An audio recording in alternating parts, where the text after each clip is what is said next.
झनको अच्छे हरी जाता है हरदम अथी करते अपने ये जानो कलो मामू 1 घंटा बुआ करिए अथियो छै लूज हो 4:30 बज जेतै अपने कथी सोचै 1 घंटा में हुनका कैस दी सिसवा तक चल जेतै तब जानै सोहर समदन होते अपने देश आधा घंटा से 1 घंटा हुनका कहन 1 घंटा में तो सौसे मंच पर दै छै बउआ यहाँ से 1 घंटा हिनका से कर ले बाइक में आवाजे नहीं महाराज कृपा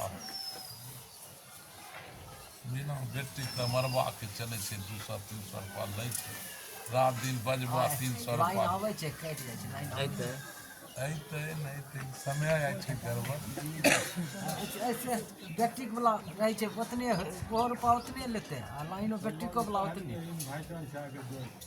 इन्वर्टर छै अपना तो जुड़वा दियो तो छेबे कर तब टेंशन सर सुनल बाबा कितना दूर सुन लेवे छै फोन करिए कौन बूढ़ा नहीं है ना विवाद छै आनंद मानंद करम प्रसन्नम ज्ञान स्वरूपम निजबोधिरूपम योगेन्द्र मीड्यम वैद्यम श्रीमद्गुरुं नित्यमहं नमामि यस्यां गिरिपङ्कज प्राक्प्रभावात् भूत्वा कीर्तिमतां कीर्तिमाचरामि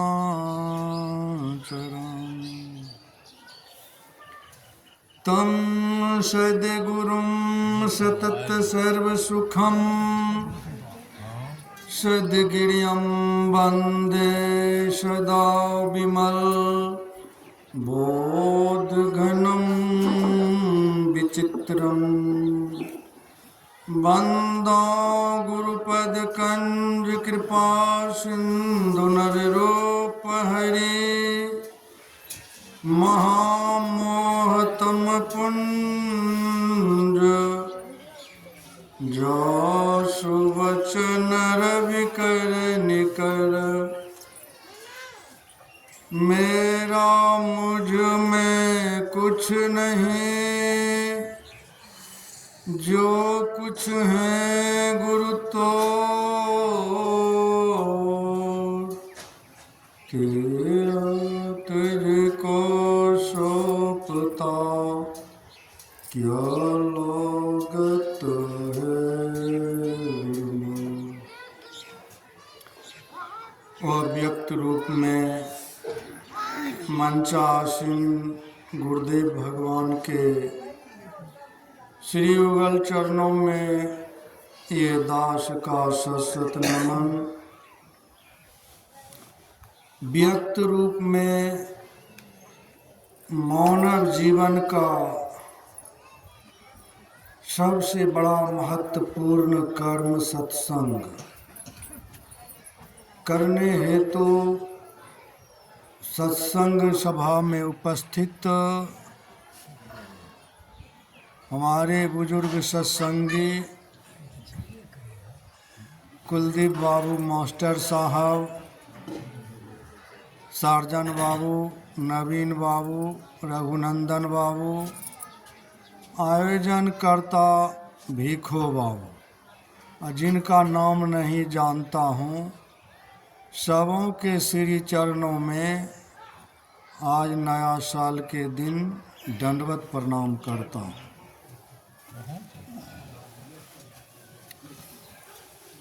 और जी सत्संग सभा में उपस्थित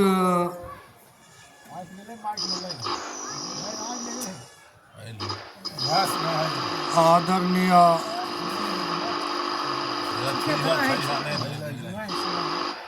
आदरणीय माताओं तथा भक्ति स्वरूपा बहनों, सबों के श्री चरणों में ये दास का सशत नमन स्वीकार हो।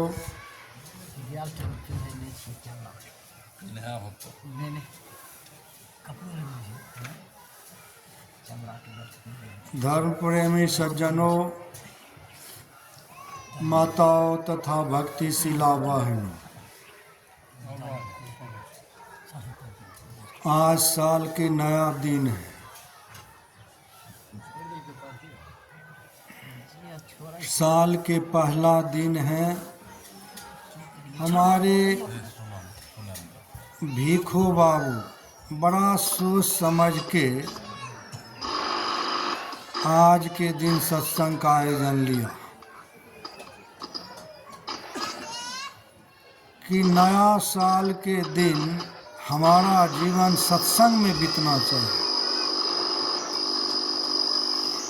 बहुत सोच समझ करके प्रोग्राम लिया नया साल के दिन।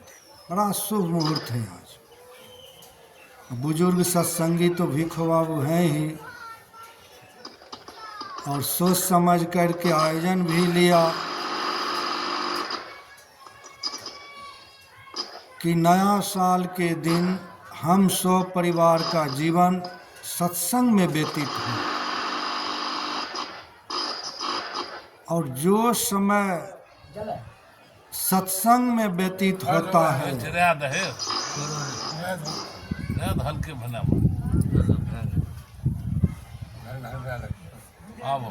जो समय के नीचे कहने में वक्ता को डिस्टर्ब होता है, इसलिए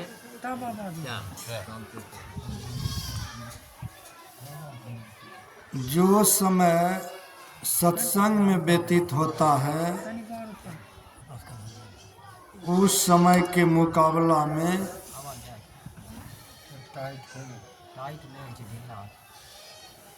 कोई समय नहीं होता है।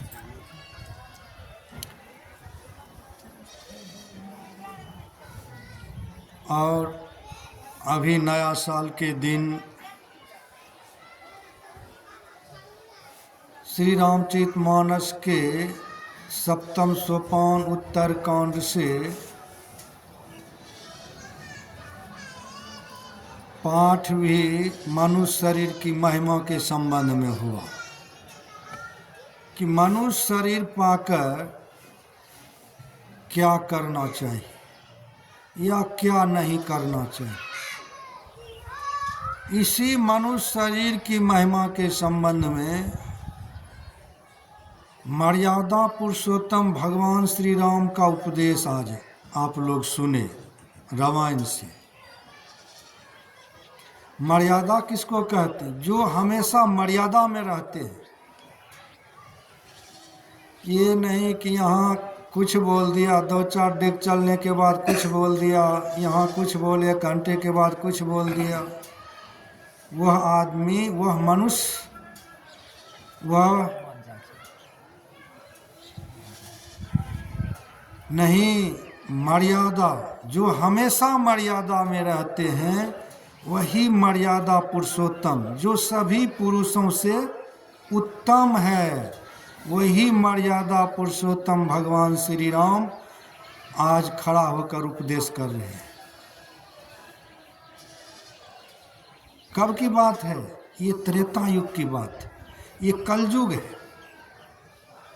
ये त्रेता युग की बात है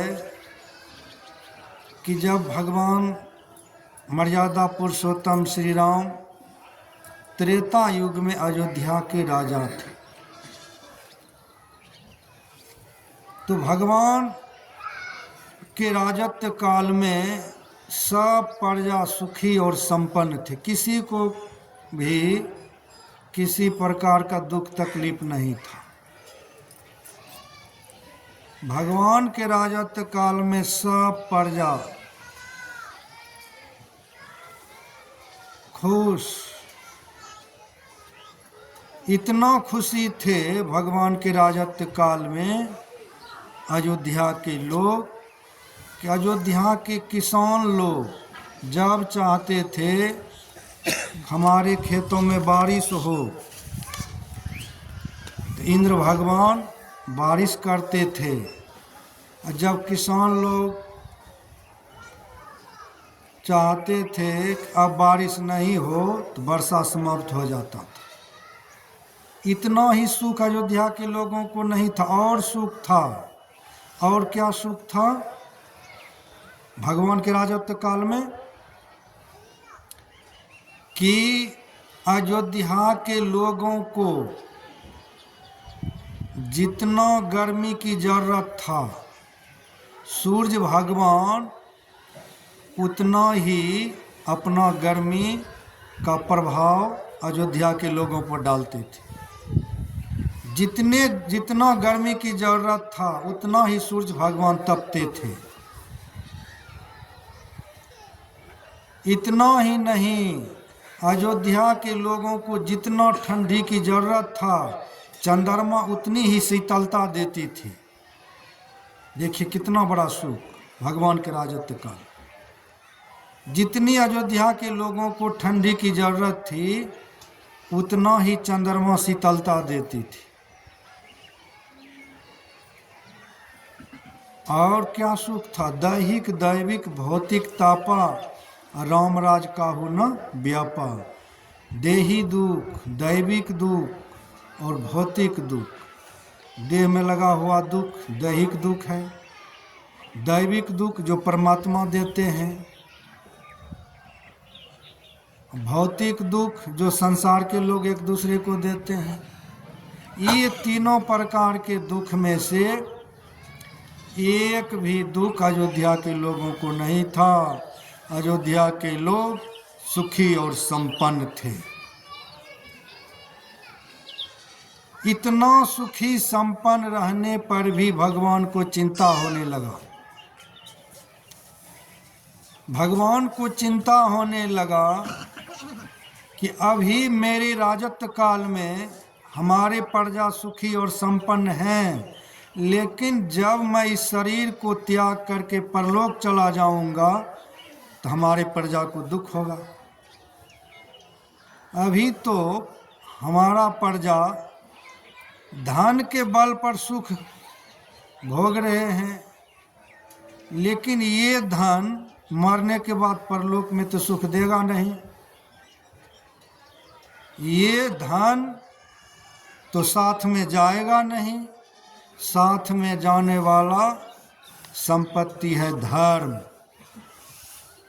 भगवान को चिंता होने लगा कि धन से जीव को परलोक में सुख नहीं होता है, इसलिए मैं अपने प्रजा को वह उपाय बता देता हूँ जिस उपाय से हमारा प्रजा यही लोक और मरने के बाद परलोक दोनों लोकों में आनंद और खुशी का बधावा बजाते रहेंगे।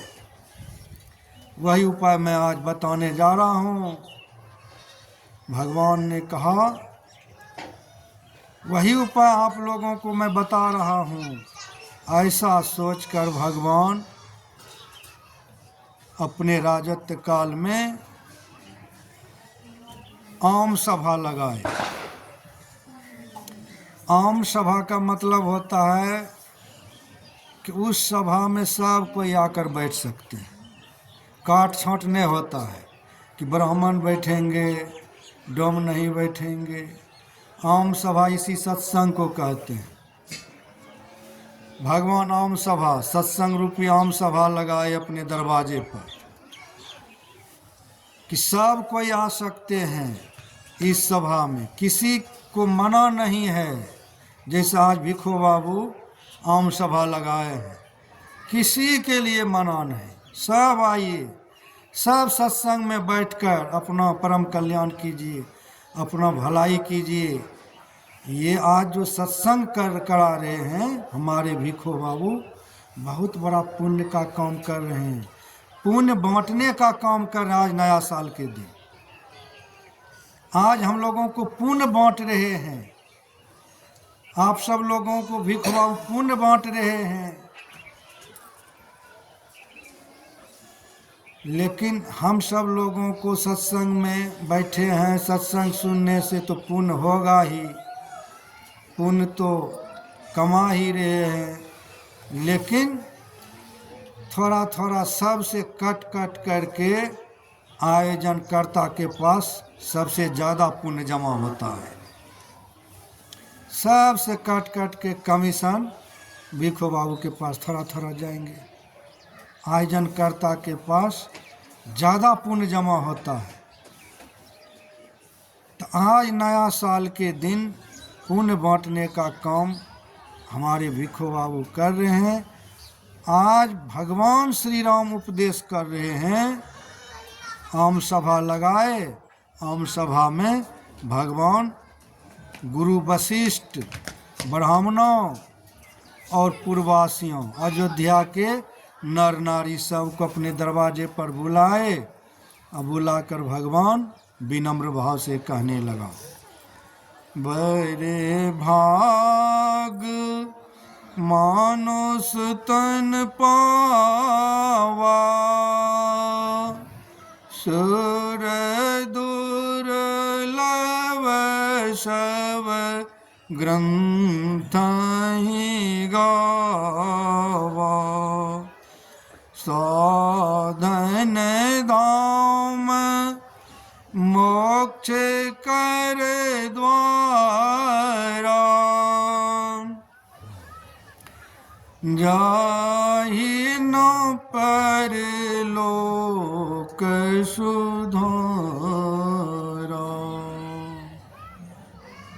भगवान विनम्र भाव से उपदेश कर रहे हैं, खड़ा होकर के भगवान उपदेश कर रहे हैं। अभी भी उपदेश भगवान कर रहे हैं। आप लोग कहेंगे भगवान किधर से उपदेश कर रहे हैं? मंच पर बैठ करके तो रविंद्र बाबा उपदेश कर रहे हैं, भगवान किधर से उपदेश कर रहे हैं? हाँ, भगवान उपदेश कर रहे हैं। त्रेता युग के लोगों के साथ साथ आज भी भगवान श्री राम हम लोगों को उपदेश कर रहे हैं। कैसे उपदेश कर रहे हैं? आप लोग देख रहे हैं इस मंच पर से, मुंह तो मेरा बोल ही रहा है,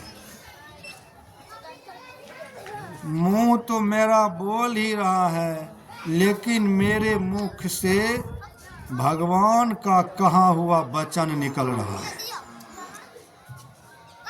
भगवान का वचन निकल रहा है।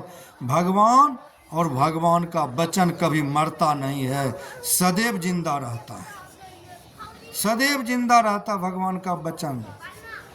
तो वही आज भगवान का उपदेश है। भगवान उपदेश कर रहे हैं। बड़े भाग से, हे प्यारे जीवो, बड़ा भाग से अब की बार हम आप जीव को या मनुष्य का शरीर मिला है। बड़ा भाग से मनुष्य का शरीर पाए हैं। कितना बड़ा भाग से पाए हैं? भगवान कहते हैं जन्म जन्म के पुण्य के पूंजी का जब ढेर लग जाता है, तब उन जीव को परम प्रभु परमात्मा यह मनुष्य का शरीर प्रदान करता है। इसीलिए भगवान का बड़े भाग मानुष तन पावा, बड़ा भाग से यह मनुष्य का शरीर आप पाए हैं। कौन पाया? हम जीव, आप जीव। क्या पाया? मनुष्य का शरीर। मनुष्य का शरीर आप जीव पाया बड़ा भाग से, ईश्वर की दया से, ईश्वर की अनुकंपा से हम जीव मनुष्य का शरीर बड़ा भाग से पाया। अच्छा ठीक है, पाया, लेकिन कहाँ पाया इस मनुष्य का शरीर? बाजार हाट में, दिल्ली पंजाब में पाए हैं यह मनुष्य का शरीर। भगवान जो कह रहे हैं कि बड़े भाग मानुष तन पावा, आप मनुष्य का शरीर पाए हैं, आप जीव हैं, आप मनुष्य का शरीर पाए हैं बड़ा भाग से। कहाँ पर? माँ के गर्भ में। माँ के गर्भ में हम आप जीव यह मनुष्य का शरीर पाए हैं। कैसे पाए हैं? कौन बनाए इस शरीर को? तो हमारा धर्म ग्रंथ बता रहे हैं, माता पिता के संयोग से, माता के रज और पिता के बीज में 31 तत्व होता है। उसी 31 तत्व से परम प्रभु परमात्मा ने माँ के गर्भ में यह मनुष्य शरीर बना करके गर्भ में स्थापित कर देता है। पैर ऊपर और सिर नीचे। 31 तत्व से यह शरीर बनाकर पैर ऊपर सिर नीचे करके माँ के गर्भ में स्थापित कर देता है। मुंह कहाँ पड़ा रहता है बच्चा का? भगवान कहाँ स्थापित करते हैं? माँ के गर्भ में। बच्चा का पैर ऊपर सिर नीचे और मुंह कहाँ पड़ा रहता है? जहाँ मल मूत्र का खजाना रहता है वहीं बच्चा का मुंह रहता है। इस तरह से भगवान ने 31 तत्व से यह शरीर बनाकर माँ के गर्भ में स्थापित किया। वह 31 तत्व कौन है? 31 मसाला से हम लोगों का शरीर बनाया, मनुष्य का शरीर, सबका शरीर 31 तत्व से बना है। 31 प्रकार के मसाला से हम आप जीव का यह शरीर परमात्मा ने बनाया है। सबसे पहला तत्व है मिट्टी, जल, अग्नि, हवा, आकाश। ये 5 स्थूल तत्व, मिट्टी, जल, अग्नि, हवा, आकाश। सोइए नहीं, जगिए। श्री सद्गुरु जगई मतलब जगिए। नींद तोड़ करके और पलथी मार के बैठिए। आप राधा स्वामी के सत्संग में जाएंगे, ऐसे नहीं बैठने देंगे, पलथी मार के आप लोगों को बैठाएंगे। हाँ, सिर, माता जी का सिर ऊपर कीजिए। हाँ, आगे में बैठिए। श्री सद्गुरु खूब बढ़िया से सत्संग सुनिए। सदा प्रसन्न रहना सीखो, प्रसन्न मन से सत्संग सुनिए। 100 बीमारी के एक दवाई, और सदा प्रसन्न रहना सीखो भाई, सब बीमारी भाग जाएगा। सुखी मन से सत्संग, झक मार करके सत्संग नहीं सुनना चाहिए, मनहूस होकर के सत्संग नहीं सुन, प्रसन्न मन से सत्संग सुनिए, तब मन लगेगा। सत्संग क्या चीज़ है? सत्संग को कबीर साहब अमृत कहा है। अभी आप लोग अमृत पी रहे हैं। अमृत पीने में यदि आलस लगेगा, नींद लगेंगे, तब पी पाएंगे? अमृत पी रहे और फिर भी नहीं मान रहे हैं, फिर भी सो रहे हैं। इनका भी कारण है। कारण है कि जब भगवान श्री राम कुंभकर्ण को मार दिया, कुंभकर्ण के पत्नी के नाम निंद्रा देवी, रण क्षेत्र में निंद्रा देवी दौड़कर आई, भगवान राम को कहा हमारे पति कुंभकर्ण को मार दिया आप? कहा हाँ मार तो दिया। कहा क्यों मार दिया? कहा आपके पति पापी था इसलिए मार दिया। अच्छा, हमारे पति पापी था इसलिए मार दिया? हाँ, अच्छा ठीक है, हे राम मैं भी आपसे बदला लूँगी। अरे आप नारी हो, आप हमसे क्या बदला लेगी? हाँ राम, मैं आपसे बदला लूंगी। कब बता दो कैसे बदला लेगी, बताओ। निंद्रा देवी ने कही, हे राम, आपका निज अंग है सत्संग, आपका निज अंग है सत्संग। जब जब संसार के लोग सत्संग सुनने के लिए सत्संग में बैठेंगे, और सत्संग में बैठते ही हमारा नाम है राक्षसनी, हम राक्षसनी, निंद्रा देवी राक्षसनी है। और जैसे ही आज संसार के लोग आपके सत्संग सुनने सत्संग में बैठेगी, वैसे उनके सिर पर बैठकर नींद दे दूंगी, नींद दे दूंगी। सही बात है। वही बात है, राक्षसनी बैठ गई है सिर पर, उतारिए राक्षसनी को। और जब तक निंद्रा देवी बैठी रहेगी, सत्संग सुनने नहीं देगी, तो निंद्रा देवी को भगाते रहिए, अब बढ़िया से सत्संग सुनते रहिए। तो प्रेम से बोलिए।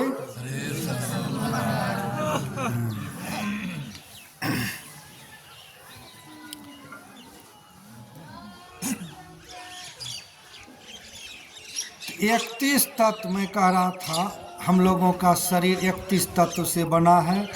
5 तत्व है, मिट्टी, जल, अग्नि, हवा, आकाश, ये स्थूल तत्व। 5 स्थूल तत्व हैं और 5 सूक्ष्म तत्व, मिट्टी, जल, अग्नि, हवा, आकाश, ये 5 तत्व से आपका शरीर बना है। फिर और 5 तत्व सूक्ष्म तत्व है, रूप। आपके शरीर में रूप है, सबके शरीर में रूप से भी शरीर बना है। रूप, रस, आपके शरीर में रस भी है, रस से ही शरीर बना है। रूप, रस, गंध, आप अपने शरीर को सूंघ करके देखिए, गंध भी होता है शरीर में। गंध, स्पर्श, चमड़ी, चमड़ी से आपका शरीर बना है। शब्द, आपके शरीर में आवाज होता है, शब्द होता है। नारी में, नारी को छुइए, शरीर को छुइए, छाती को छुइए, सब जगह शब्द ही शब्द होता है। शब्द से भी आपका शरीर बना है। तो रूप, रस, गंध, स्पर्श, शब्द, कितना हो गया? 10। 5 कर्म इंद्री से आपका शरीर बना है। कर्म इंद्री कौन कौन सा है? हाथ, पैर, मुंह, हाथ, पैर, मुंह, लिंग, गुदा, ये 5 कर्म इंद्री, काम करने वाली इंद्री। कितना हो गया? 15। 5 ज्ञान इंद्री, आँख, जो ज्ञान करने वाली इंद्री है, ज्ञान होता है, आँख से देखने का ज्ञान होता है, आँख, कान से सुनने का ज्ञान प्राप्त होता है, आँख, कान, नाक से सूंघने का ज्ञान प्राप्त होता है, आँख, कान, नाक, जीभ, जीभ से स्वाद लेने का काम होता है। आँख, कान, नाक, जीभ, त्वचा, 5। कितना हो गया? 20 हो गया। 4 अंतःकरण की इंद्रिय है, शरीर के अंदर में। ये चारों इंद्रियां शरीर के अंदर में रहने वाली है। मन, बुद्धि, चित्त, अहंकार, 24 तत्व हो गया। अब 7 तत्व और बचा है। इच्छा, आप लोगों का इच्छा कितना कितना बढ़ता है? जो इच्छा पूरा हो जाता है मन खुश रहता है, इच्छा नहीं पूरा मन दुख हो जाता है। इच्छा से भी आपका शरीर बना हुआ है। द्वेष, यदि आप किसी से कुछ मांग रहे हैं, दे दिया तो ठीक है, नहीं तो ईर्ष्या द्वेष पैदा हो जाता है। ये इसने नहीं दिया, ये किया, वो किया, द्वेष पैदा हो। इस प्रकार से 7 तत्व, इच्छा, द्वेष, सुख, कभी सुख भी होता है इस शरीर में और कभी दुख भी हो जाता है। इच्छा, द्वेष, सुख, दुख, संघार, एक दिन इसका संघार भी होता है। धृति मतलब धैर्य, धैर्य से भी शरीर बना है। और चेतना, 7वां तत्व है चेतना। चेतना मतलब आत्मा। आत्मा नहीं रहेंगे तो सब इंद्रियां फेल। आत्मा है तो सब काम कर रहा है, आत्मा निकल जाएंगे तो सब फेल। इस तरह से प्रकार से 31 तत्व से अर्थात 31 मसाला से परम प्रभु परमात्मा ने यह मनुष्य का शरीर बनाकर हम आप जीव को माँ के गर्भ में प्रदान किया है। माँ के गर्भ में भगवान प्रदान किया यह शरीर प्रदान किया है। जब बच्चा, देखिए बच्चा का संस्कार कहाँ बनता और बिगड़ता है। जब बच्चा 4 महीना का माँ के गर्भ में हो जाता है तो सबसे पहले बच्चा का कान खुलता है। माँ बाप जो बातचीत करेंगे बच्चा सब सुनेगा।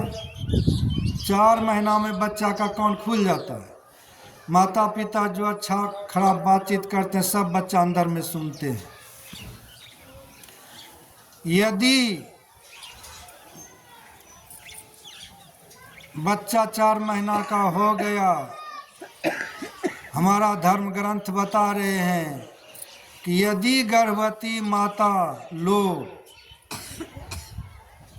गर्भवती हालत में नित प्रतिदिन पढ़ेगी रामायण, सुनेगी गीता, सुनेगी सत्संग, और घर में लटका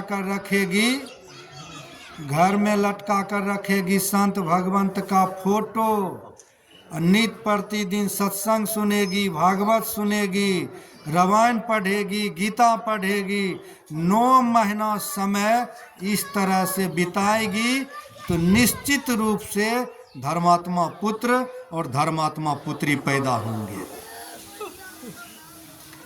गर्भवती माता लोग 9 महीना इस तरह से समय बिताएगी, निश्चित धर्मात्मा पुत्र और धर्मात्मा पुत्री पैदा होंगे। यदि गर्भवती माता लोग 9 महीना तक गर्भवती हालत में देखेगी सिनेमा, देखेगी सर्कस, घूमेगी बाजार, पढ़ेगी उपन्यास, घर में करेगी सास ससुर से लड़ाई झगड़ा, घर में लटका कर रखेगी हीरो हीरोइन का फोटो, 9 महीना तक गर्भवती माता लोग ये सिनेमा सर्कस लड़ाई झगड़ा करते हुए 9 महीना समय बिताएगी। निश्चित रूप से कुकर्मी पुत्र और कुकर्मी पुत्री पैदा होगा। बहुत से माता लोग कहते हैं बाबा बेटा ऐसा हुआ है, कहते हैं पूरब जाने तो पश्चिम चला जाता है। गलती किनका है? गलती आप माता लोगों की है। आप माता लोगों ने सत्संग नहीं किया। जब गर्भ में बच्चा था बालक को सत्संग नहीं सुनाया, अच्छा संस्कार नहीं दिया। अच्छा संस्कार देता तो आज वह श्रवण कुमार होता। श्रवण कुमार होते। तो इस तरह से 9 महीना समय बिताएंगे, निश्चित रूप से धर्मात्मा पुत्र होगा, धर्मात्मा पुत्री होगी। और जब बच्चा 9 महीना का हो जाता है तब भगवान दिव्य दृष्टि प्रदान करते हैं। माँ के गर्भ में दिव्य दृष्टि प्रदान करते हैं। और जब भगवान बच्चा को 9 महीना के अंदर 9 महीना होते होते दिव्य दृष्टि प्रदान करते हैं तो बच्चा माँ के गर्भ में दिव्य दृष्टि के द्वारा जन्म जन्म के पाप पुण्य को जान लेता है। माँ के गर्भ में दिव्य दृष्टि के द्वारा कौन सा जन्म में कौन सा कर्म किया, कौन सा जन्म में कौन सा कर्म किया, दिव्य दृष्टि के द्वारा सब पता चल जाता है बच्चा को। और जब पता चल जाता है तो उसी समय भगवान प्रकट हो जाता है। माँ के गर्भ में जीवात्मा और परमात्मा का संवाद चलता है। जीवात्मा उस समय परमात्मा को प्रार्थना करते हैं, हे परमात्मा आप मुझे इस गर्भकुंड से निकालो। क्यों निकालूं? हे भगवान बड़ा कष्ट में पड़ा हूँ, बंद कोठली में पड़ा हूँ, देख रहे हो मेरा मुंह कहाँ पर है, मल मूत्र के खजाना के पास है, सांस भी घूट नहीं पाता हूँ। हे परमात्मा आप मुझे इस गर्भकुंड से निकालो। भगवान कहते हैं क्या करोगे निकल के? क्यों निकालो? महाराज भगवान आप निकालो, निकलते ही आपका मैं भजन करूँगा। गर्भपात में रहियों भजियों मैं कहियों मैं भजियों तो ही, निस दिन सुमरो नाम कष्ट से टारो मोही। नित चरणन ध्यान लगाए के रहो नाम लौला, इतना कियो करार तब प्रभु ने बाहर किन्ना। इतना कौल करार प्रतिज्ञा किए हैं भगवान निकालो, भगवान निकालो।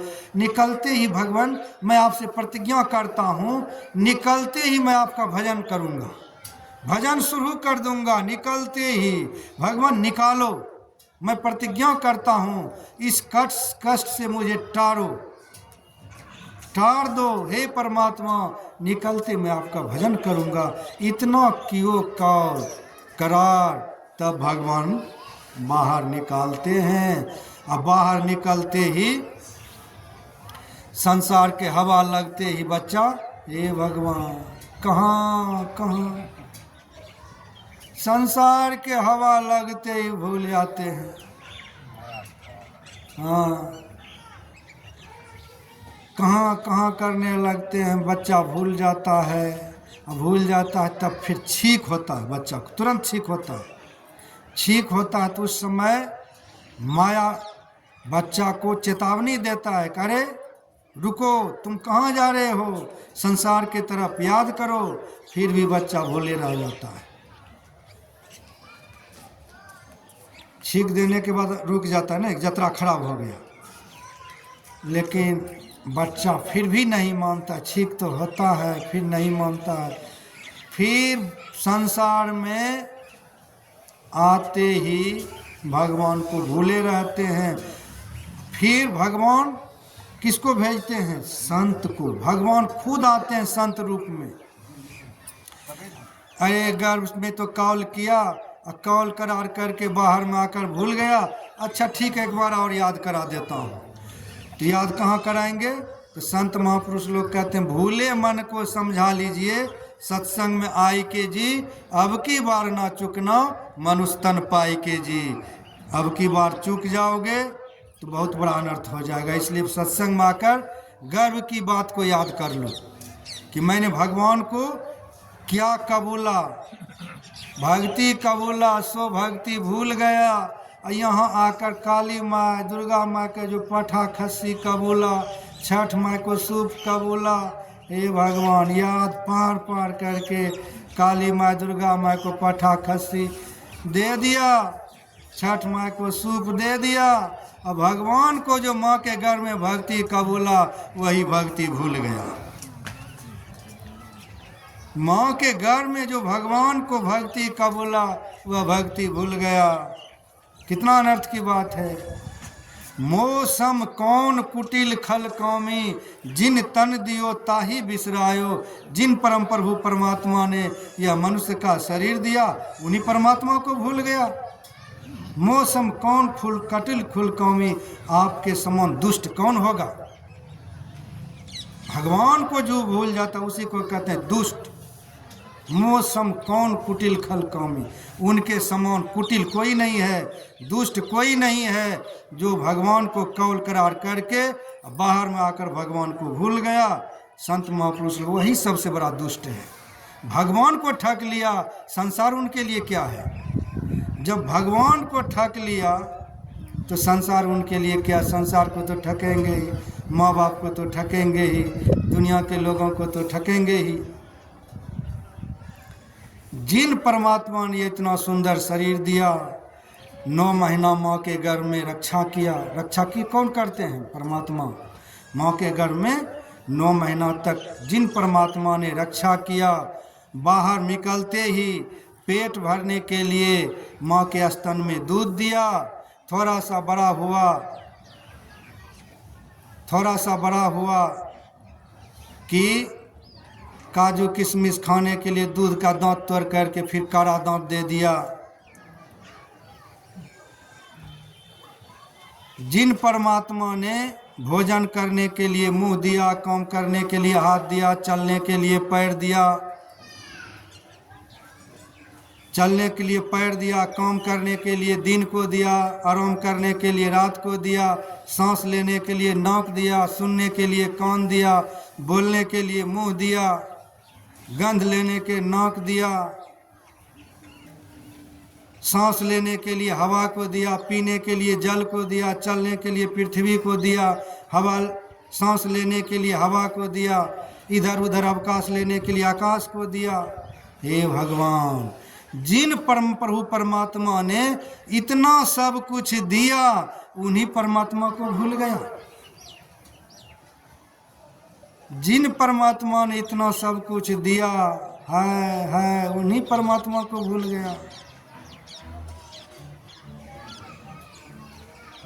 भूल गया तो उसी भूले को याद कराने के लिए इन संसार में संत सदगुरु का अवतार होता है।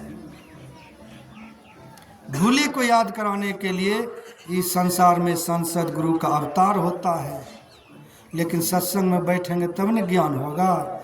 साधु के वचन, संत के वचन सुनेंगे तब न माँ के गर्भ की बात याद आएंगे नहीं, बैठेंगे ही नहीं, ज्ञान होगा नहीं कि माँ के गर्भ में भगवान को क्या क्या मैंने कहा।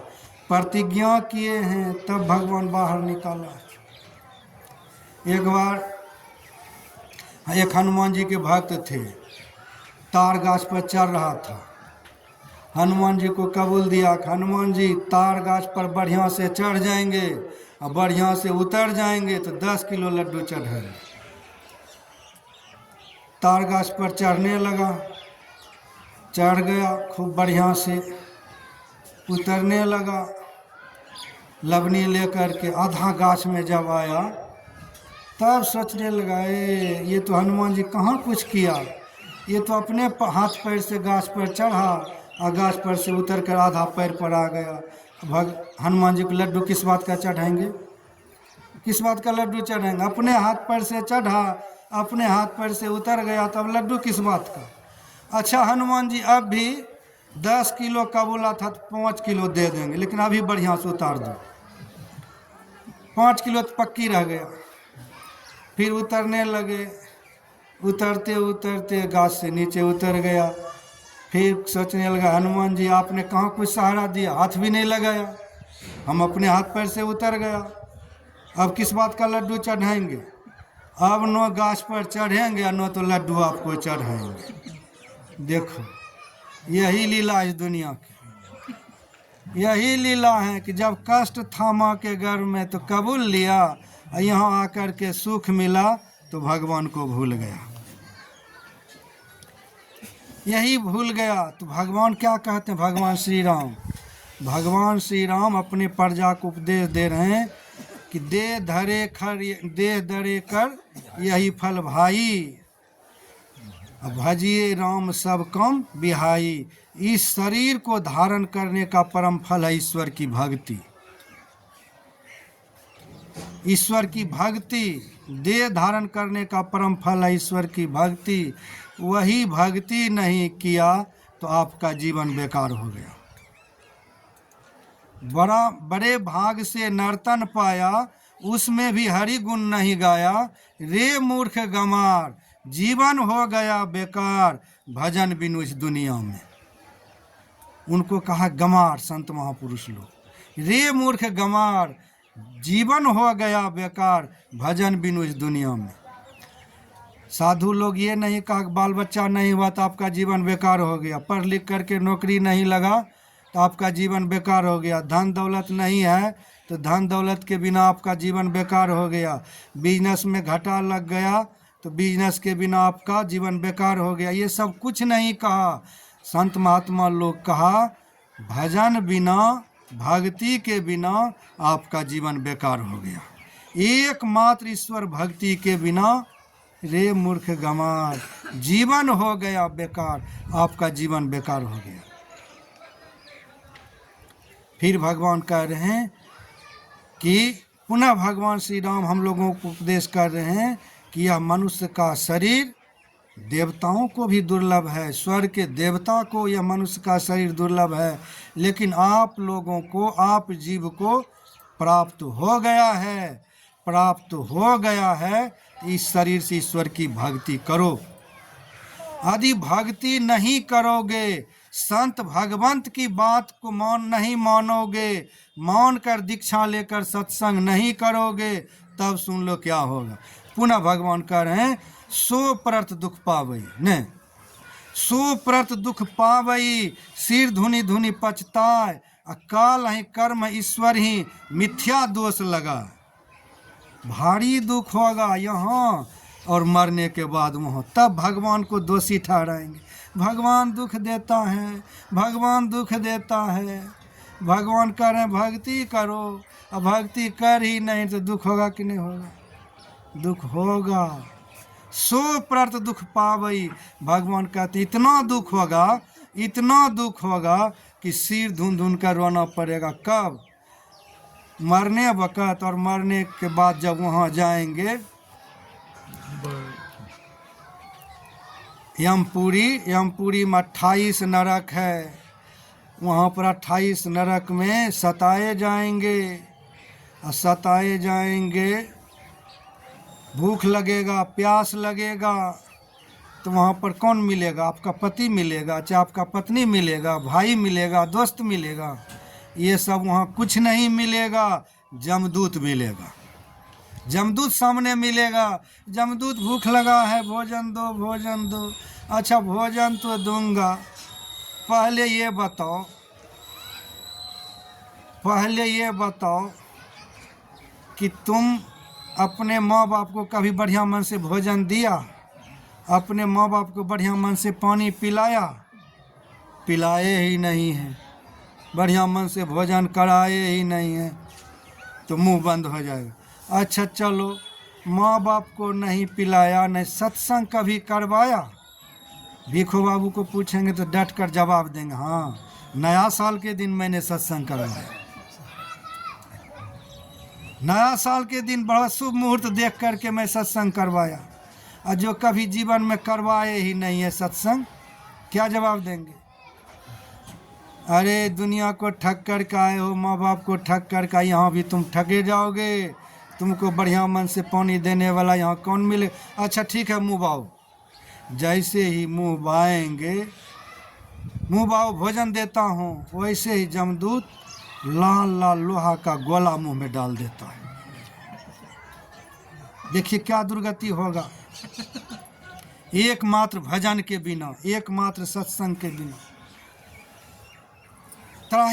त्राहीमान जीव करने लगता। अच्छा चलो, फिर पानी में प्यास लगा, अच्छा चलो देता हूँ, मुँह बाओ, खौला हुआ तेल मुंह में डाल देता है। लो,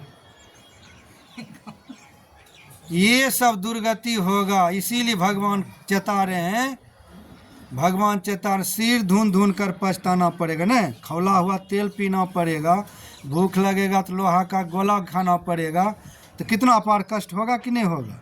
इसीलिए भगवान चेता रहे हैं कि मनुष्य शरीर पाने का परम फल है ईश्वर की भक्ति, सो करो।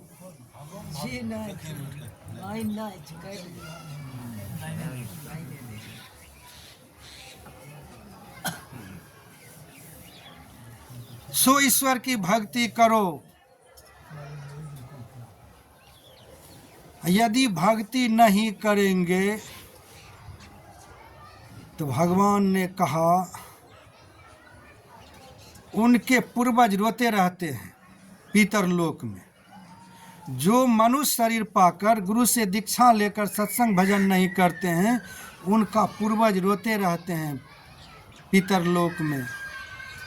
आज आप लोगों के पूर्वज पीतर लोक में नाच रहे होंगे, खुशी मना रहे होंगे। क्या खुशी मना रहे होंगे आप लोगों के पूर्वज जो बाप दादा मर के चले गए हैं? आज खुशी मना रहे होंगे, हे भगवान आप मेरे कुल खानदान में कैसे धर्मात्मा बेटा, धर्मात्मा पुतहू को भेजे हैं कि अपने भी सत्संग सुनकर अपना भी कल्याण कर रहा है, और पीतर लोक में बैठे बैठे मेरा भी कल्याण कर रहा है। अब मैं भी पीतर लोक से स्वर्ग लोक चला जाऊंगा। श्री सद्गुरु, आज आप लोगों के पितर नाच रहे होंगे, खुशी मना रहे होंगे कि अपना भी कल्याण कर रहा है, अब पितर लोक में बैठे बैठे हमारा भी कल्याण कर रहे। आप सत्संग सुन रहे, आपका तो कल्याण हो ही रहा है, पुण्य मिल रहा है, आपके पितर को भी पुण्य मिल रहा है। आज आपके पितर नाच रहे होंगे।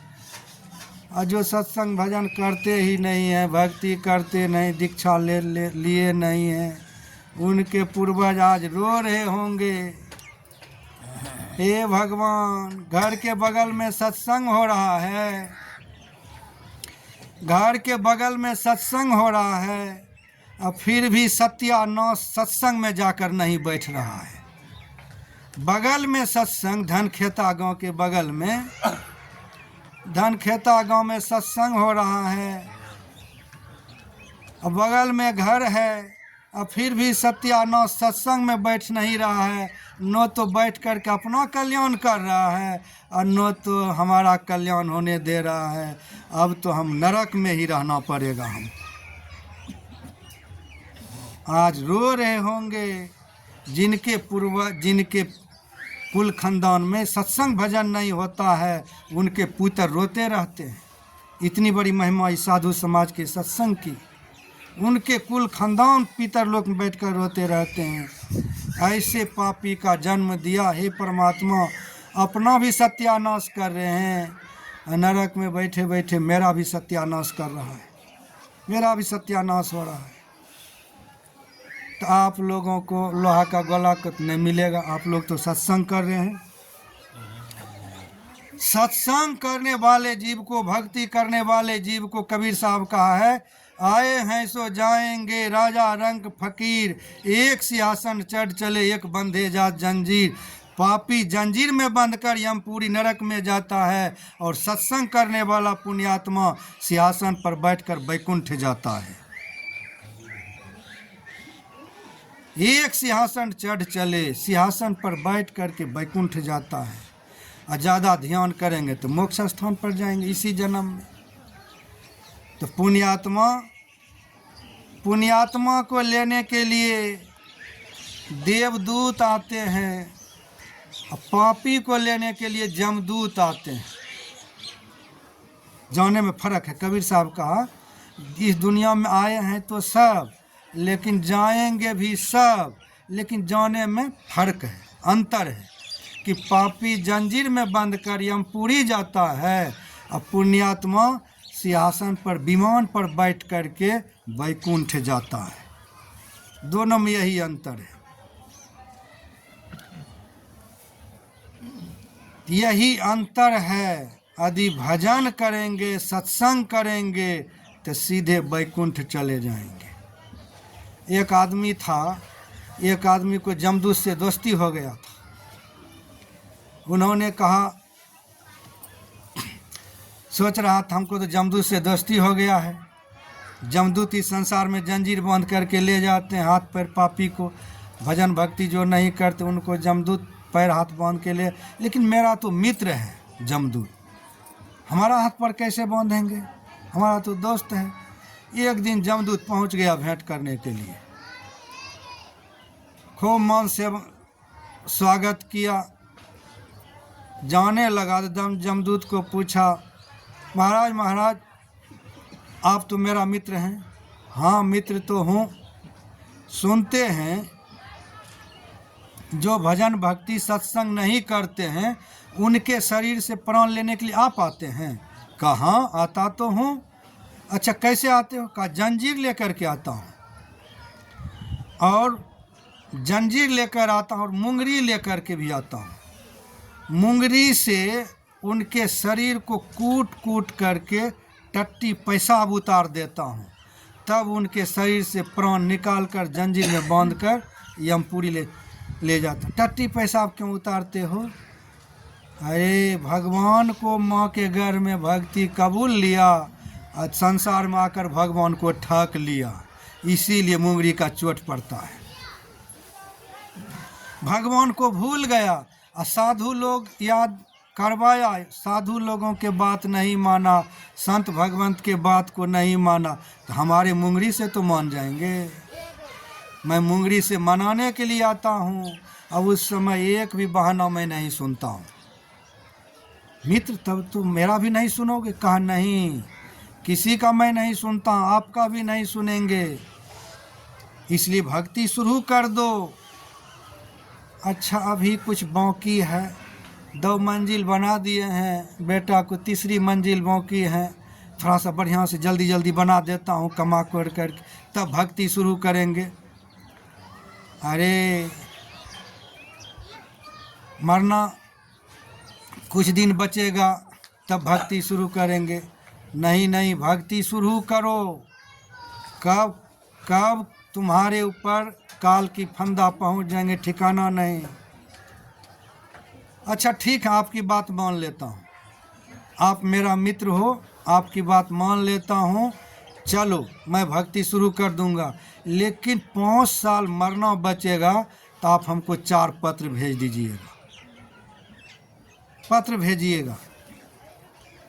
जमदूत का ठीक है भेज दूंगा, लेकिन भक्ति शुरू कर देना।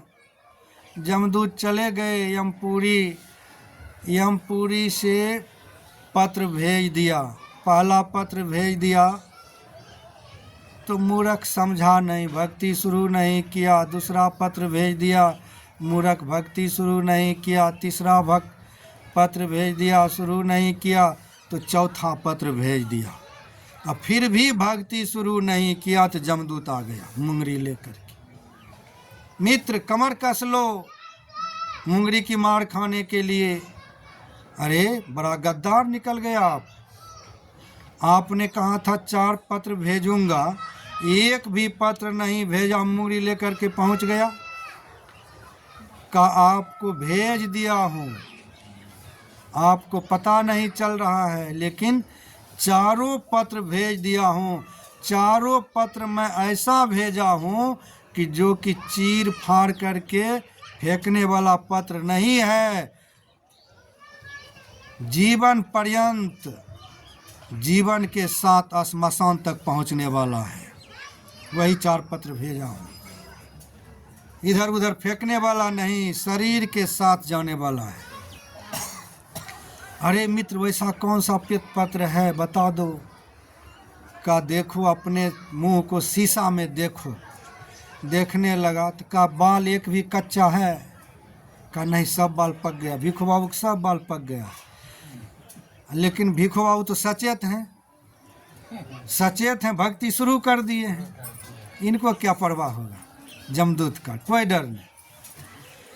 भिखो बाबू पहले से भी भक्ति शुरू कर दी। हाँ बहुत दिन से। देखो का बाल तो सफ़ेद हो गया। का यही भगवान का पहला नोटिस है, बाल सफ़ेद हो जाना, समझ जाइए भगवान का नोटिस आ गया, अब भक्ति शुरू करना है। लेकिन तुमने भक्ति शुरू नहीं किया। दूसरा नोटिस, मुंह में दांत है देखो।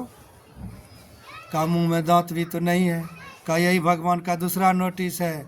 दूसरा नोटिस मिला और फिर भी आपने भक्ति शुरू नहीं किया तो मैंने तीसरा नोटिस भेज दिया, आँख में चश्मा लगा दिया, आँख में चश्मा लगा दिया और फिर भी भक्ति शुरू नहीं किया तो चौथा नोटिस भेज दिया कि कान का बहरा बना दिया। कान से बढ़िया ढंग से सुनाई देता है? का नहीं बढ़िया ढंग से। का यही चौथा नोटिस है। ये 4 नोटिस भेज दिया, आपने भक्ति शुरू नहीं किया, इसीलिए मुंगरी लेकर आ गया। अब कमर कस लो मार खाने के लिए, मुंगरी की मार खाने के लिए। अब एक भी बहाना नहीं चलेगा। मन पछताई है अवसर बीतें, अब पछताने लगा मूर्ख। अब करें, अब हम क्या करें, अब हम करें क्या? पछताने के सिवा अब मिलेगा क्या? जमदूत ने कहा अब कुछ नहीं मिलेगा, तैयार हो जाओ। अंत में कह दिया, अरे मित्र जिस तरह से अभी आपने 4 पत्रों को समझाया, उसी तरह से यदि जिस समय आप हमारे घर से विदा हो रहे थे, उसी समय यदि हमको आप कह देता कि 4 ऐसा ऐसा पत्र भेजूंगा, तब तो मैं भक्ति शुरू कर देता। मैंने आपके चारों पत्र को समझा नहीं, अभी समझा। उस समय यदि चारों पत्र को समझा देता तो मुझे आज पछताना नहीं पड़ता, भक्ति शुरू कर देता। तब जमदूत बोलते हैं, हे मित्र सुनो, ये चारों पत्र समझाना हम जमदूत का काम नहीं है। ये चारों पत्रों को समझाने के लिए इस संसार में संत सदगुरु का अवतार होता है। श्री सदगुरु, ये चारों पत्रों को समझाना मेरा काम नहीं है।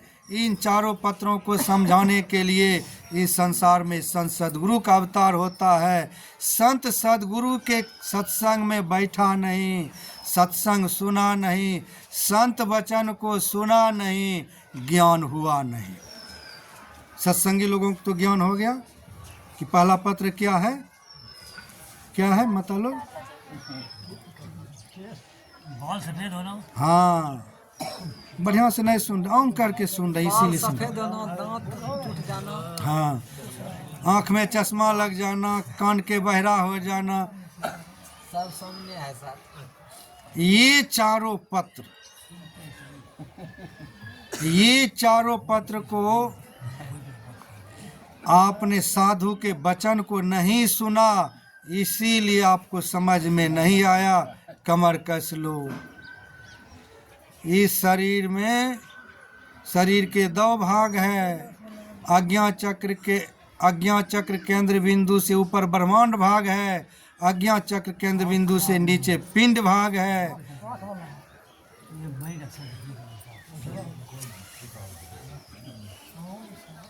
आज्ञा चक्र से नीचे पिंड भाग है। इस पिंड भाग में 9 द्वार है। 9 द्वार, आँख, कान, नाक, मुंह, लिंग, गुदा, कितना हो गया? आँख, कान, नाक, आँख, कान, नाक, 3, मुंह 4, लिंग, गुदा 6, और नहीं 2 आँख, 2 कान और 2 नाक, 6, अभी पर पुर जाएगा। 6, 1 मुंह, 1 लिंग, 1 गुदा। ये 9 द्वार से गंदा निकलता है। इसको नरक मंडल कहते हैं। इसी नरक मंडल में हम जीव रहते हैं। तो गुरु महाराज जी कहा, तन नव द्वारे हो रामा, अतहि मलिन हो ठामा, चढ़ी देखो 10वें द्वारे, सुख पाऊ रे भाई। ये 9 द्वार के अंदर जब तक रहेंगे तब तक आप जमदूत के शिकार बनते रहेंगे, क्योंकि ये 9 द्वार का मालिक जमदूत है। और ब्रह्मांड भाग, आज्ञा चक्र से ऊपर ब्रह्मांड भाग के मालिक गुरु महाराज हैं। ब्रह्मांड भाग का शासन गुरु महाराज जी करते हैं और पिंड भाग का शासन जमदूत करते हैं। ये दोनों शासन कर रहे हैं। यदि सत्संग भजन भक्ति करेंगे, करते करते यदि जमदूत आ जाएंगे, तो यदि आप 10वां द्वार पर नहीं पहुंच सके तो गुरु महाराज जी को पुकार लेना। गुरु महाराज जी को पुकार लेंगे, बचाइए गुरु महाराज बचाइए, गुरु महाराज छड़ी लेकर खड़ा हो जाएंगे, जमदूत भाग जाएंगे।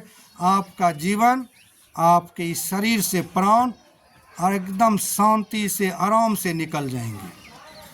और उस प्राण को लेने के लिए जमदूत नहीं, देवदूत आ जाएंगे। आज जमदूत मित्र के सामने खड़ा है कि ये 9 द्वार का मालिक मैं हूँ। 9 द्वार में ताला लगा दिया। द्वार कहते निकलने, बाहर भीतर निकलने के रास्ता को। आँख से किच्ची निकलता है, नाक से नेटा, मुंह से खखास, पेशाब, पैखाना, ये सब गुदा से गंदा निकलने के कारण नरक मंडल का। ये नरक मंडल 9 द्वार का ताला चाबी जमदूत के पास। जमदूत 9 द्वार में ताला लगा करके ऊपर से मुंगरी देना शुरू कर दिया। मित्र हाय हाय कर रहे हैं। हाँ, माथा में दर्द करने के कारण सत्संग नहीं सुन सका। जिस अंग का नाम बोलते थे उसी अंग में दे मुख दर्द।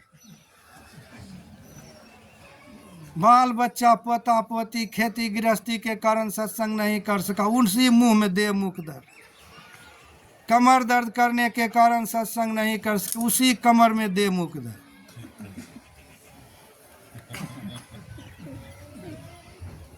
आप लोग ये नहीं कहेंगे सिसवा से रविंद्र बाबा आकर डरा रहे हैं धनखेता के लोगों को।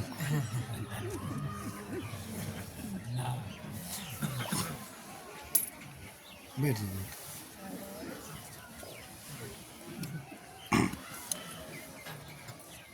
डराने धमकाने की बात नहीं है। हमारे आज मर्यादा पुरुषोत्तम भगवान श्री राम का वचन है। भगवान ही कह रहे हैं कि सो परत दुख पावई, सिर धुनी धुनी पछता। यदि भजन नहीं करोगे तो सिर धुन धुन करके पछताना पड़ेगा।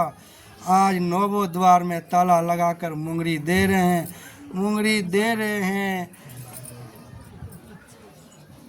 टट्टी पेशाब उतार करके एक द्वार का ताला खोल दिया। आँख का द्वार खोलेंगे तो आँख से प्राण निकल जाएंगे, मुंह का द्वार खोलेंगे तो मुंह से प्राण निकलेंगे। 9 द्वार में से जिस द्वार को खोलेंगे उसी से प्राण निकलता है। और जमदूत बगल में खड़ा, निकलते ही जंजीर में बांध लेता है। चलो, बांध करके रास्ता में बैतरनी नदी पड़ता है। बस बैतरनी नदी में पहले डुबाते हैं, उगाते हैं, डुबाते हैं। ब्राह्मण लोग तो कहते हैं मृतक आत्मा के नाम से पुरोहित आप गाय दान करेंगे तो गाय के पुछड़ी पकड़ के बैतरनी पार हो जाए। लेकिन नहीं, कबीर साहब ये सब बात को छांट दिए, ये सब झूठ है। हाँ, गाय के पुछड़ी पकड़ के बैतरनी पार नहीं किया जाता है। कबीर साहब कहा भक्ति रूपी पुछड़ी को पकड़ करके बैतरनी के ऊपर ऊपर ही बैकुंठ चला जाता है। भक्ति रूपी यदि पुछड़ी, भक्ति का पुछड़ी पकड़ लेंगे तो बैतरनी के ऊपर ऊपर ही बैकुंठ पहुंच जाएंगे। बैतरनी में डूबना ही नहीं पड़ेगा। समय कितना है अगले? 4:10 है। श्री सदगुरु अब समापन किया जाए ना। के अनुसार से कितना देर चलता है? ये छोड़ रात हो जाए, 4:15 बजे तक, 4 बजे तक है। चला दियो तकर बाद रख। समय आई थी यह ने छबे करे आई थोड़े माथे की जोर होते 4 जय बैठो। 4 बजे 4:15 बजे तक सूर्य लगता है, छोड़ देने जो सूर्य लगता है, ध्यान नहीं चल।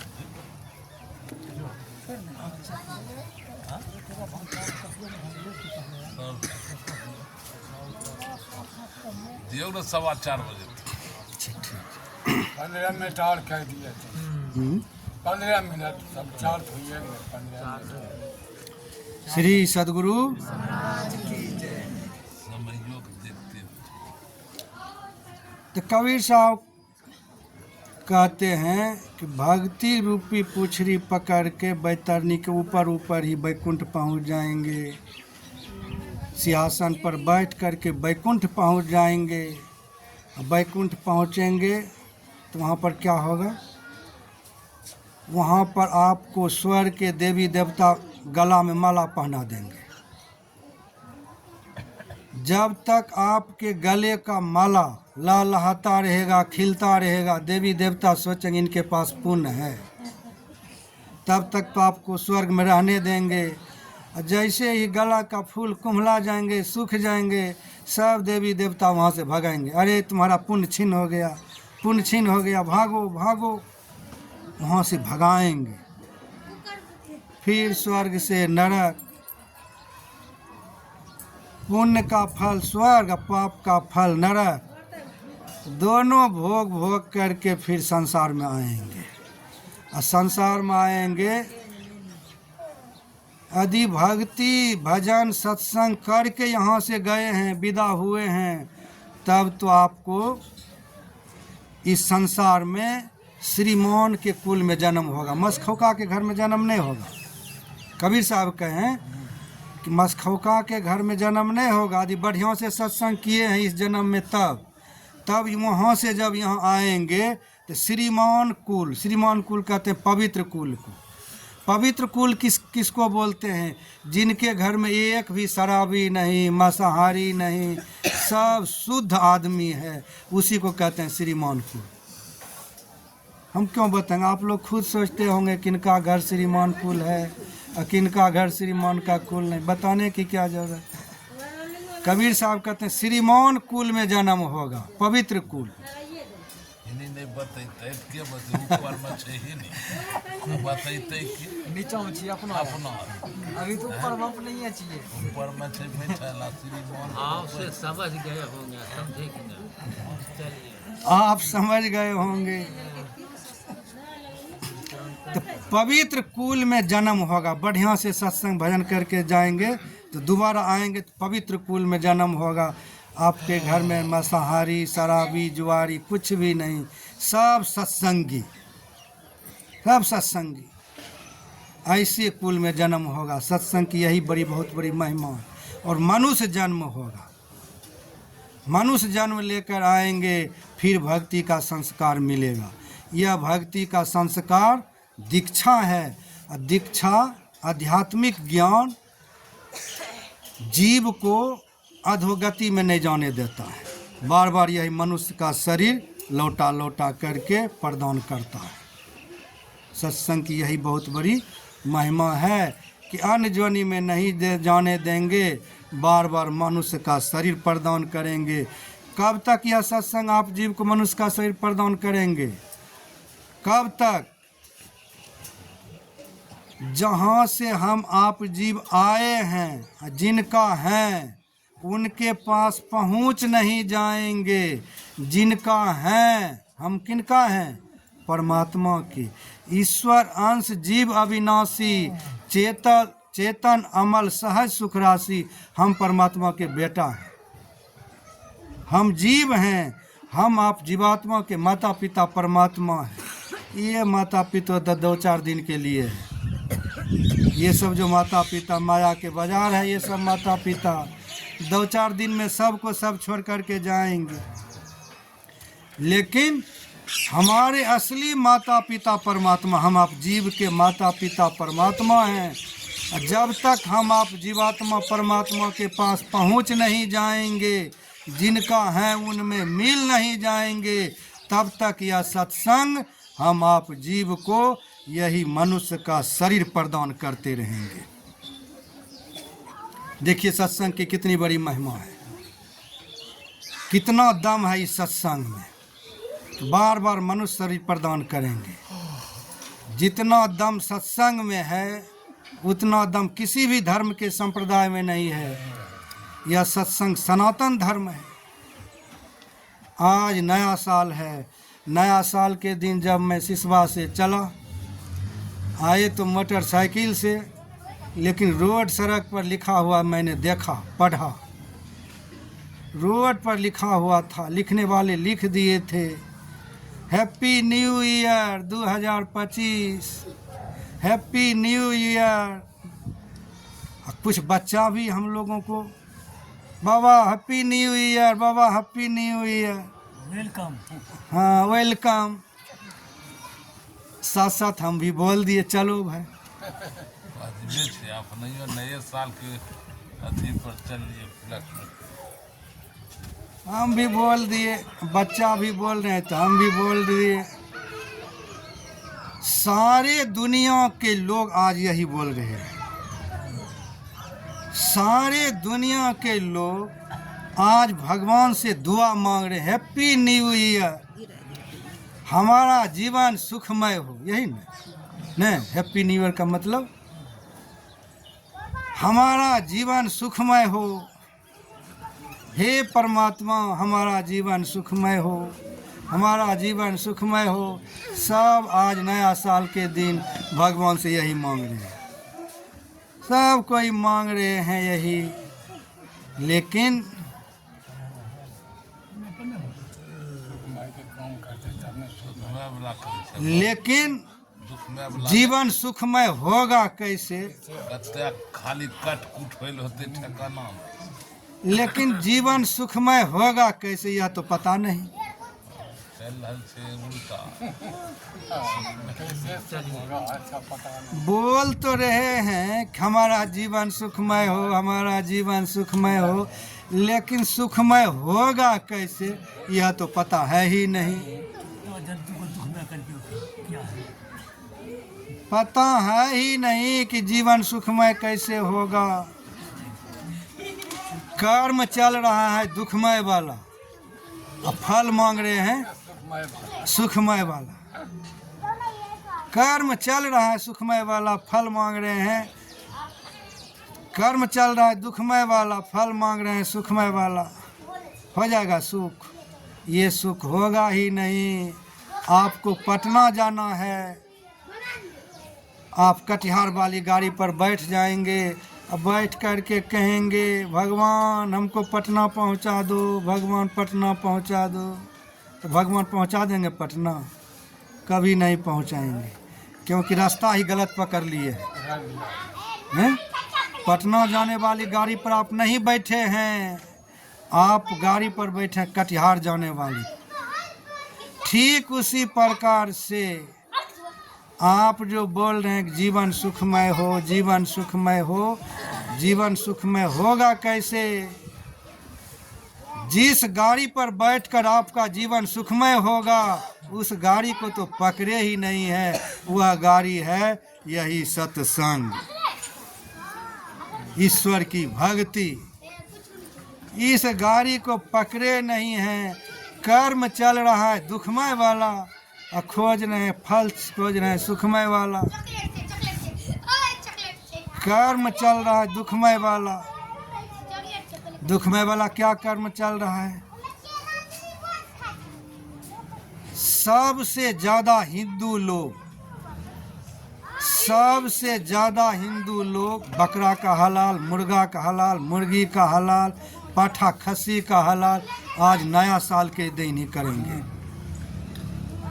सबसे ज़्यादा हिंदू लोग बकरा का हलाल आज नया साल के दिन ही करते हैं। मुर्गा का हलाल सबसे ज़्यादा आज हो रहा है। रास्ते में तो जहीं तहीं हो रहा था। ये कर्म क्या है? दुखमय वाला है। सबसे ज़्यादा दारू की बिक्री, शराब की बिक्री आज ही नया साल के दिन हो रहा है। सबसे ज़्यादा मांस की बिक्री आज नया साल के दिन हो रहा है। सब दिन रहते अपनो और का नया साल ना सत्संग सुन लिए तो रहते एहने ना सब ये रहल छै हमरा घर सत्संग सुनते रहो, करते रहो। वो अपना भजन में, अपनो अपना भजन में जी अपन अपन रास्ता पर सब। सबसे ज़्यादा मांस की बिक्री आज नया साल के दिन हो रहा है। शराब की बिक्री आज नया साल के दिन हो रहा है। बकरा हलाल सब दिन से ज़्यादा आज नया साल के दिन हो रहा है। हे भगवान, कर्म चल रहा है दुखमय वाला और फल चल रहे हैं सुखमय वाला। चाह रहे हैं यह कभी नहीं होगा, कभी नहीं होगा। यह जीवन में हो नहीं सकता है। कितना भी भगवान से दुआ मांगेंगे लेकिन सब दुआ फेल हो जाएंगे। यदि आप कर्म सुखमय वाला सत्संग को पकड़ लेंगे, भगवान से दुआ मांगे या नहीं मांगे, भगवान तो जरूर सुख प्रदान करेंगे। श्री सद्गुरु सत्संग में माता लोग, भाई लोग बैठे हैं, आप भगवान से कुछ नहीं मांग रहे हैं, फिर भी जितना देर तक आप लोग सत्संग में बैठे हैं, जितना देर तक बैठेंगे बिना मांगे, भगवान उतना देर के लिए आप लोगों के लिए स्वर्ग और वैकुंठ का सुख कबाला कर दिया है। मांगने की क्या जरूरत? भगवान देख रहे हैं, सबको देख रहे हैं। हम भले भगवान को नहीं देख रहे हैं, लेकिन भगवान हम सब पूरे दुनिया को देख रहे हैं। भगवान देख कर के फल देंगे। आपका फल बढ़िया है, आप बढ़िया कर्म कर रहे हैं, बढ़िया फल मिलेगा। और मुस्लिम लोग, हिंदू लोग सबसे ज़्यादा पाप नया साल के दिन करते हैं, और मुस्लिम लोग सबसे ज़्यादा पाप ईद के दिन करते हैं। ज़्यादा बकरा हलाल, पशु वध, ज़्यादा पशु का वध ईद के दिन करते हैं। हैं? हाँ, गाय बैल सब कटाते हैं, देख लो। समझ में आ नहीं रहा कि हे भगवान कर्म कौन कर रहे हैं, और भगवान से दुआ मांग रहे हैं सुख, लेकिन कर्म कौन सा कर रहे हैं। अच्छा, आप ठीक है मांग रहे हैं हैप्पी न्यू ईयर, नया साल मुबारक हो, नया साल मेरा सुखमय हो, यह अभी उत्तर सही नहीं है। नया साल सुखमय हो और पुराना साल दुखमय हो जाए, यह मांग रहे हैं आप? हैं?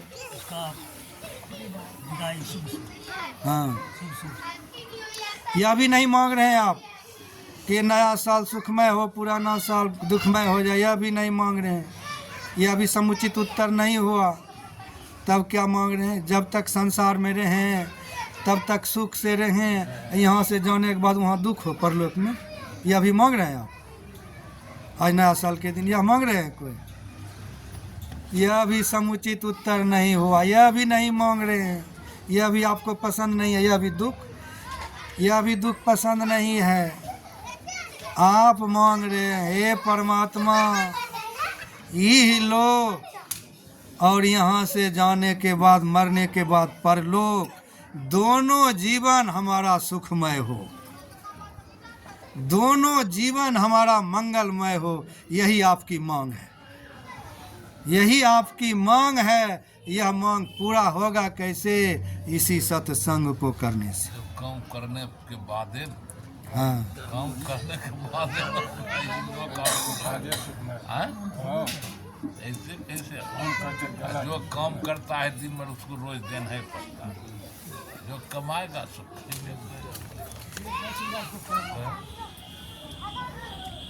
यही सत्संग है, यही लोक परलोक। भगवान श्री राम ने कहा हे प्यारे जीवो, जो इह लोक परलोक सुख चाहूं, सुनी मम बचन हृदय दृढ़ गहूं। आज भगवान का वचन आप लोगों को मैं सुना रहा हूँ, बड़ा गंभीर विषय है।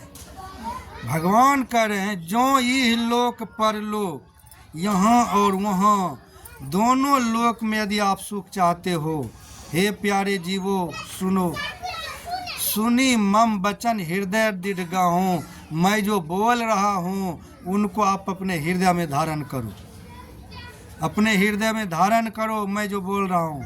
फिर पुनः भगवान बोल रहे हैं भक्ति स्वतंत्र सकल सुख खानी, बिनु सत्संग नो पाभै प्राणी। लो, भगवान निचोड़ सुना दिया कि भक्ति स्वतंत्र सकल सुख खानी, बिनु सत्संग नो पाभै प्राणी। हे प्राणी, जब तक सत्संग नहीं करोगे तब तक इस लोक परलोक में सुख नहीं होगा।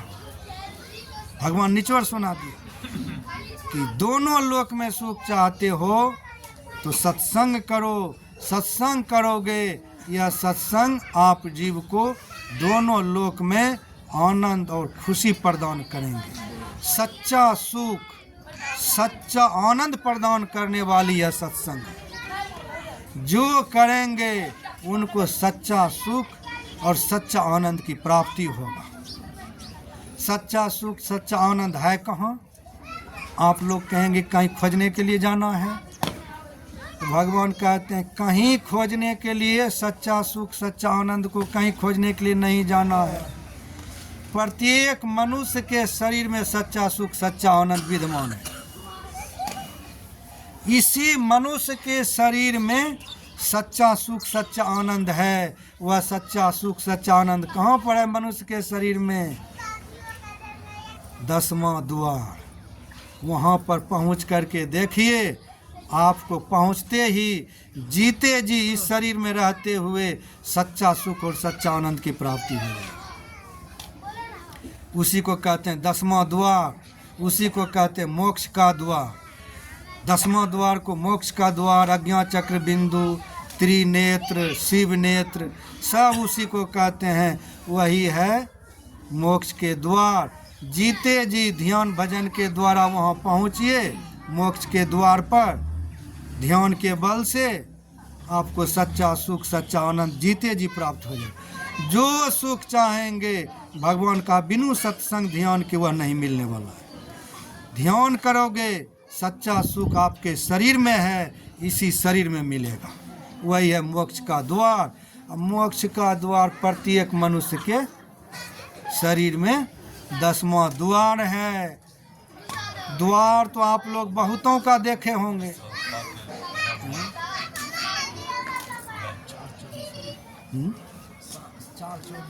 और 5-6 मिनट के 4 बजे श्री सद्गुरु सच्चा सुख और सच्चा आनंद मोक्ष का द्वार है। एगो भजने कहियो कि न बहुत जगह सुनै छी भजन कहै छी अलग घर में कपसियार में एगो यहाँ सुनाई दियो कि ना। अच्छा इस समय समय जब नहीं रहते तब की आपने 6 मिनट समय बेसी थोड़ा सा बचा कर, हाँ ये थोड़ा सा बचा थोड़ा है। सा बचा है। सच्चा सुख सच्चा आनंद मोक्ष के द्वार पर है। मोक्ष के द्वार पर सच्चा सुख सच्चा आनंद है। मोक्ष का द्वार प्रत्येक मनुष्य के शरीर में, प्रत्येक मनुष्य के शरीर में 10वां द्वार वही मोक्ष का द्वार है। द्वार तो आप लोग बहुतों का देखे होंगे। मुखिया जी के द्वार देखे होंगे, सरपंच साहब के द्वार देखे होंगे, एमएलए एमपी का द्वार देखे होंगे, नेता लीडर डीलर का द्वार देखे होंगे। अपने के नहीं ना द्वार देखे भी होंगे। मुखिया सरपंच नेता लीडर एमएलए एमपी का द्वार खटखटाए भी होंगे। लेकिन किसी के द्वार को देख लेने से आपको सच्चा सुख मिला, सच्चा आनंद। मुखिया प्रमुख एमएलए एमपी किसी के द्वार को आप देख लिया, किसी के द्वार को खटखटा लिया, सच्चा सुख सच्चा आनंद मिला? सच बोलिए नहीं मिला, न तो मिलेगा। सच्चा सुख सच्चा आनंद नहीं मिला किसी के द्वार को देख लेने से। लेकिन भगवान श्री राम कहते हैं, लेकिन भगवान श्री राम कह रहे हैं कि हे प्यारे जीवो, संसार के द्वार देखने से आपको सच्चा सुख सच्चा आनंद नहीं मिला। लेकिन आप जिस दिन अपने शरीर के अंदर में मोक्ष के द्वार को देख लेंगे, 10वां द्वार को देख लेंगे, ठीक उसी क्षण आपको सच्चा सुख और सच्चा आनंद की प्राप्ति हो जाएंगे। श्री सद्गुरु महाराज अपने शरीर के अंदर मोक्ष के द्वार को जैसे ही देखेंगे, देखते ही सच्चा सुख और सच्चा आनंद की प्राप्ति आपको हो जाएंगे। 10वां द्वार साधारण नहीं है, साधारण तो नहीं है, लेकिन करेंगे तब ना, साधारण तो नहीं है। हाँ अच्छा ठीक है, नहीं भी करेंगे 10वां द्वार पर नहीं भी पहुंच जाएंगे तो गुरु महाराज तो कम से कम हैं, गुरु महाराज जी तो कम से कम हैं। अंत में मृत्यु के अंत में यदि मृत्यु में पास करना चाहते हैं तो उस समय गुरु महाराज जी को बुला लेंगे। और जमदूत गुरु महाराज जैसे ही बुलाएंगे, यदि हृदय से बुलाएंगे तो गुरु महाराज निश्चित आएंगे। और जमदूत गुरु महाराज को देखते ही फरार। गुरु महाराज के सामने जमदूत नहीं ठहर सकते हैं, तो नहीं पहुंच सकेंगे मोक्ष के द्वार पर, मुक्ति के द्वार पर। कम से कम आधार तो है, गुरु महाराज आधार तो मिल गया आप लोगों को बचने का। बचिए, आधार मिल गया है। इसीलिए तो गुरु महाराज जी कहा हमेशा सर्व क्षण गुरु मंत्र मुख से जाए नहीं, जीवन में कलेश आए नहीं। आपके जीवन में कलेश आ नहीं सकता है, लेकिन सर्व क्षण गुरु मंत्र मुख से जाए नहीं। हमेशा गुरु के मंत्र को जपते रहिए, जपते रहिए। जमदूत के बाप भी नहीं आएंगे, लेकिन इस तरह से होता नहीं है। और इस तरह से जब हो जाएंगे, हे भगवान, तब तो आपका निहाल हो जाएगा। इस तरह से जब हो जाएंगे सर्व क्षण गुरु मंत्र तब तो आपका निहाल हो जाएगा। तब तो रात दिन में 24 घंटा होता है। 24 घंटा में हम लोग 21,600 बार सांस लेते हैं। 21,600 बार सांस लेते हैं 24 घंटा रात दिन में। 21,600 सांस पर आपका जाप चलता रहेगा, चलता रहेगा, जीवन के कष्ट भागता रहेगा। तब देखिए आपको क्या सुख मिलता है। सर्व क्षण गुरु मंत्र मुख से जाए नहीं, जीवन में कलेश आए नहीं, आपके कष्ट भागते रहेंगे। यही मैं थोड़ा सा मनुष्य शरीर की महिमा के संबंध में आप लोगों को सत्संग सुनाया।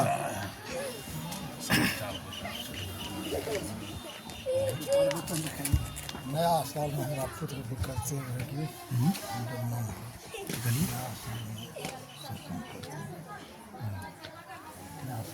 नया साल प्रत्येक साल गणेश का बोल वो कौन से बेटा की नहले ना है बना दिनेश का दिनेश आरु और ओके रात के लिए आप की करबो? अच्छा चलो सबके नोट करके सबके नाम बोलो।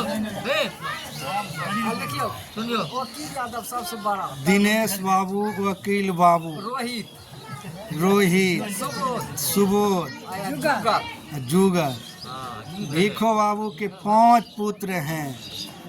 100 परिवार, बेटा पुत्र सब मिल करके न 100 परिवार मिल करके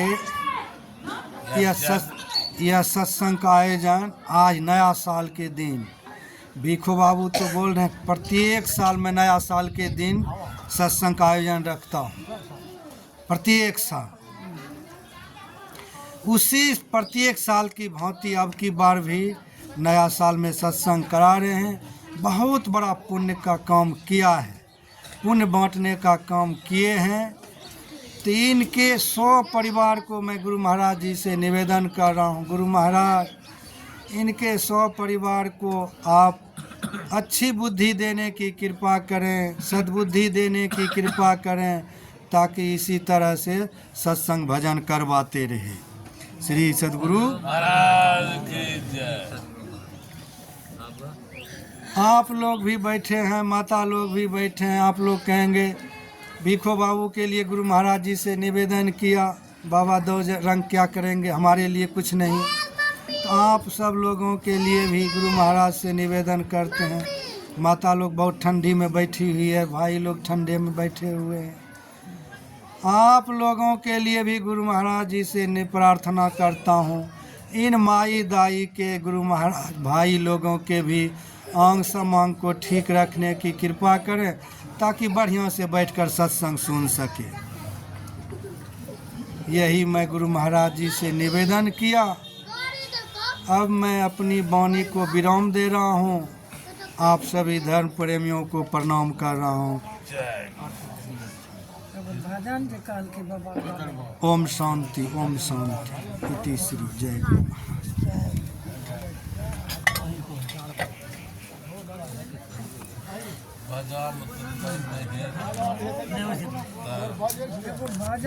बाबा सुनाई दिया।